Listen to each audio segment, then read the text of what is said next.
राधे राधे दोस्तों, आप सभी का स्वागत है हमारे चैनल दिव्य हिंदू कथा में। चलिए आज सुनते हैं छठ पूजा की पौराणिक कथा और उनका महत्व। छठ पूजा भारत के सबसे प्राचीन और शुद्ध व्रतों में से एक है।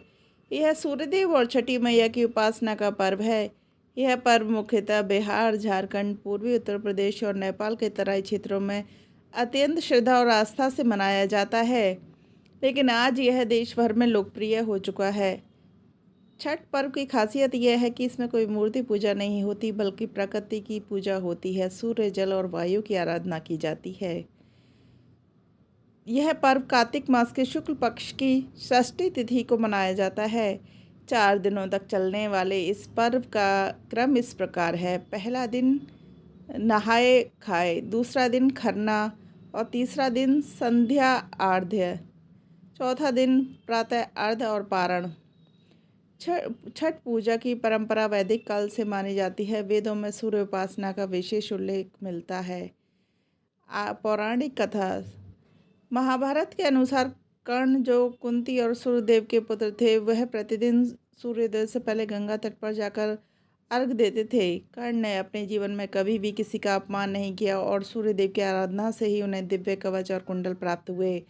कहा जाता है कि कर्ण सबसे पहले छठ व्रत करते थे। वे सूर्य को अर्घ देते समय सूर्य की कृपा से अद्भुत शक्तियां प्राप्त करते, इसलिए छठ पूजा में आज भी जल में खड़े होकर सूर्य को अर्घ देने की परंपरा है।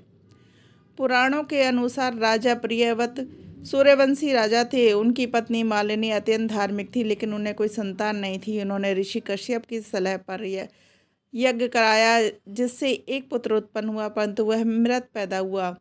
राजा रानी शोक में डूब गए। तभी छठी देवी प्रकट हुई और कहा, हे राजा, मैं सृष्टि की पालन करता संतान की रक्षिका छठी देवी हूँ। यदि तुम मेरी विधिवत पूजा करोगे तो तुम्हें जीवित और स्वस्थ संतान प्राप्त होगी। राजा ने छठी देवी की विधिवत पूजा की, जिसके फलस्वरूप उन्हें पुत्र रत्न की प्राप्ति हुई।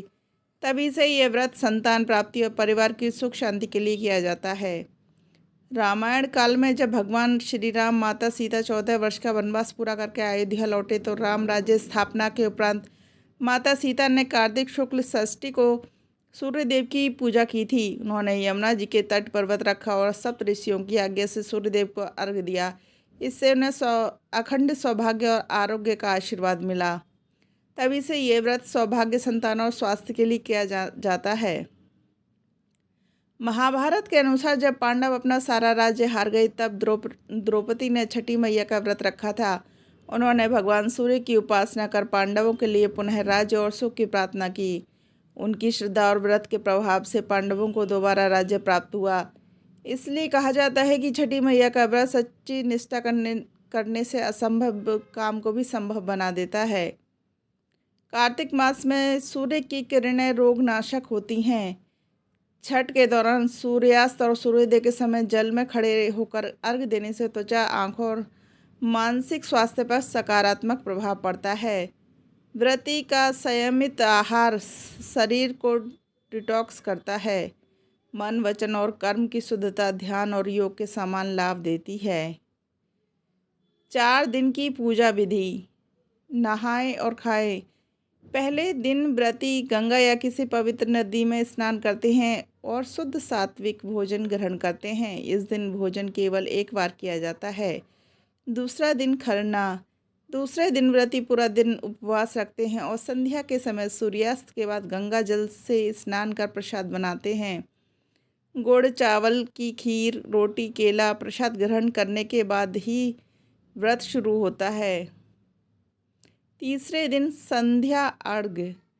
तीसरे दिन संध्या समय व्रतियों के साथ घाट पर जाकर जल में खड़े होकर अस्ताचलगामी सूर्य को अर्घ्य देते हैं और गीत गाए जाते हैं। हजारों दीपक जलते हैं और महिलाएं पारंपरिक वेशभूषा में गीत गाती हैं और सूर्यदेव को धन्यवाद देती हैं। चौथे दिन प्रातः अर्घ्य।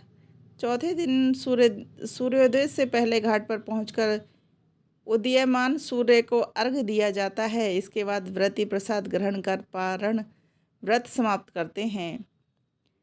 छठी मैया को कात्यायनी देवी या उषा देवी भी कहा जाता है। उनका संबंध संतान की रक्षा और जीवन के पोषण से है। शास्त्रों में कहा गया है कि वे ही जन्म के छठे दिन बच्चे की रक्षा करती हैं, इसलिए उनका नाम छठी मैया है। छठी मैया पर लोग पारंपरिक गीत गाते हैं। तो दोस्तों, आपको ये कहानी कैसी लगी हमें ज़रूर बताएं और हमारे चैनल को सब्सक्राइब ज़रूर करें। राधे राधे दोस्तों, जय छठी मैया की।